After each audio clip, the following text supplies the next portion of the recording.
छोटे खरगोश का बड़ा ख्वाब। एक दफ़ा का जिक्र है कि एक सब्ज घास के मैदान में रोज़ी नाम का एक छोटा खरगोश रहता था। रोज़ी का एक बड़ा ख्वाब था, वो उड़ना चाहती थी। रोज़ी हर रोज़ परिंदों को आसमान पर उड़ते देखती और ख्वाहिश करती कि वो उनके साथ शामिल हो जाए। एक दिन रोज़ी की मुलाकात सैम नामी परिंदे से हुई। सैम ने रोज़ी से पूछा, छोटे खरगोश तुम इतनी उदास क्यों हो? रोज़ी ने कहा, मैं तुम्हारी तरह उड़ना चाहती हूँ। सैम ने मुस्करा कर कहा, तुम मेरी तरह उड़ नहीं सकते, लेकिन तुम अपनी तरह अलिफ़ा उड़ सकते हो। रोज़ी ने महसूस किया कि हापिंग इसका ख़ास हुनर था। इस दिन से रोज़ी खुशी से घास के मैदान में घूम रही थी, इस बात पर फ़ख्र महसूस करती थी कि वो कौन है।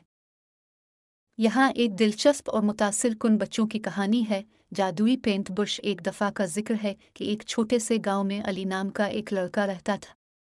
अली को पेंटिंग का शौक था और एक दिन मशहूर आर्टिस्ट बनने का ख्वाब देखा। एक दिन अपने ख़ानदान के पुराने घर के अटारी की तलाश के दौरान अली को एक पुराने पुरस्कार नज़र आने वाले पेंट ब्रश से ठोकर लगी। जैसे ही इसने इसे उठाया, पेंट ब्रश चमकने लगा। एक नर्म सरगोशी वाली आवाज़ ने अली से मुखातिब होते हुए कहा, मैं एक जादुई पेंट ब्रश हूँ। मैं तुम्हारी पेंटिंग्स को जिंदा करूँगा, लेकिन सिर्फ इस सूरत में जब तुम मुझे अच्छे और अच्छे मकासद के लिए इस्तेमाल करो। अली हैरान और पुरजोश था। वो तेज़ी से अपने कमरे की तरफ भागा और रंग बरंगे फूलों से भरे बाग की खूबसूरत तस्वीर बनाने लगा। शहद की मक्खियों की आवाज़ें और खेलते हुए खुश बच्चे।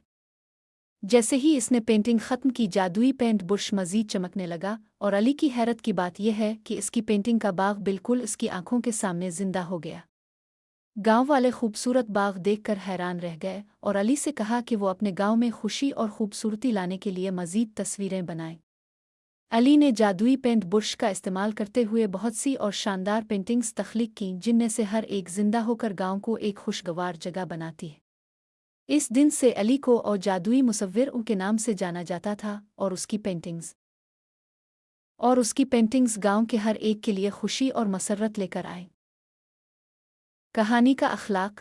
अली और जादुई पेंट ब्रश की कहानी हमें सिखाती है कि हमारी सलाहियतों और तहाइफ को दुनिया पर मुस्बत असर डालने के लिए इस्तेमाल किया जा सकता है। अपनी सलाहियतों को अच्छे और मेहरबान मकासद के लिए इस्तेमाल करने से हम अपने आसपास के लोगों के लिए खुशी, खूबसूरती और खुशी ला सकते हैं।